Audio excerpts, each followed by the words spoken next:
President Trump released his annual budget yesterday. The $4.8 trillion spending plan will impose some deep cuts to social programs while increasing defense and entitlement spending. Now, that would push the gross federal debt above $30 trillion over the next decade. U.S. House Budget Committee Chairman John Yarmuth firing back at President Trump's proposal, writing, "What the president has put forth is a destructive and irrational budget that intentionally goes after working families and vulnerable Americans. He has broken his promises to the American people." Congressman John Yarmuth joins us now from Capitol Hill.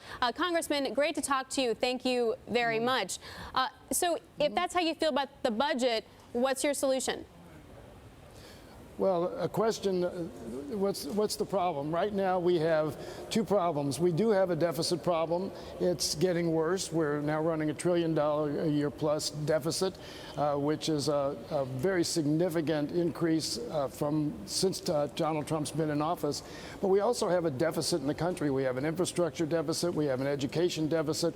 We've got to start making investments in the American people if we're going to have a stable foundation for our future. And right now, when interest rates are still very low, is the appropriate time to do that. Instead, what this Republican budget proposes is to cut taxes additionally, extending the tax cuts after 2025. That's an additional $1.5 trillion worth of reduction in income to the government. And they offset that with significant cuts to Medicare, Medicaid, Social Security, the SNAP program, a lot of our what we call our automatic stabilizers that are there to protect people in case of a drop in the economy. So this has exactly the wrong priorities, but it's the same playbook that the Republicans have used for the last couple decades. Well, whenever they can, cut taxes and then cut social support programs to pay for them. Well, I mean, we all know that the budget deficit is a problem, but it's not like the Democrats are also tackling entitlements the way that needs to be done to get it under control. So what can you recommend?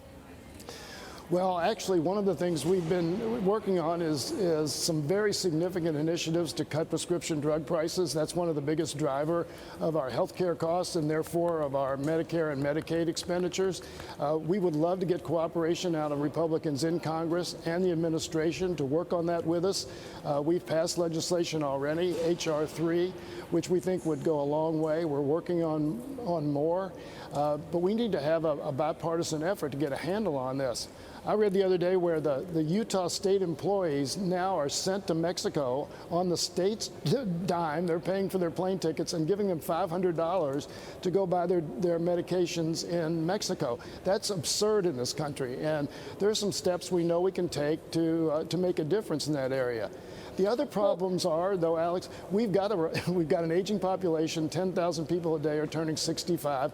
That's not going to change. So we have to either bring new people in to help pay into Social Security and into Medicare, or we have to take a really hard look at what's driving the increase in those medical expenses. So there seems to be, though, relatively little chance of any of this passing, right? So how do you then move forward if you're going to try and continue to grow the economy? The Republicans are looking at, say, 3%. That seems to be very difficult to get to. What can you do, though, to get to, like, maybe 2 or 2.5 if you want to continue to, say, cut taxes or something or not raise taxes?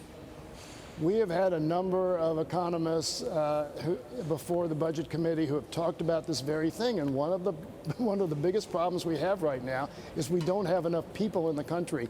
We need comprehensive immigration reform to bring people into the country, to grow the economy, grow the tax base, and to fill many of the jobs that are out there looking for people.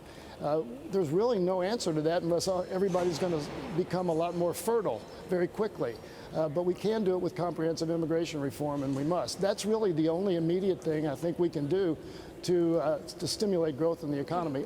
We can invest in infrastructure. That'll make a difference, and we've got a proposal that was introduced last week to do that on a fairly significant basis. But other than that, it's not cutting taxes for the very wealthy. CBO came to the committee last week with their annual report, said tax cuts, only 20% of the cost of tax cuts is recovered through the economy. So 80% of tax cuts are reduced GDP, and last year it was 1%. So again, we can't keep doing the same thing over and over, which Republicans want to do, thinking that a trickle-down strategy works. It never has, and it won't. So there is obviously a New Hampshire primary taking place today as well. Which candidate would be the most apt to get done what you say you want to get done? That's a great question. I haven't endorsed in the race, and I think the key factor will be not necessarily who the next person sitting in the White House is.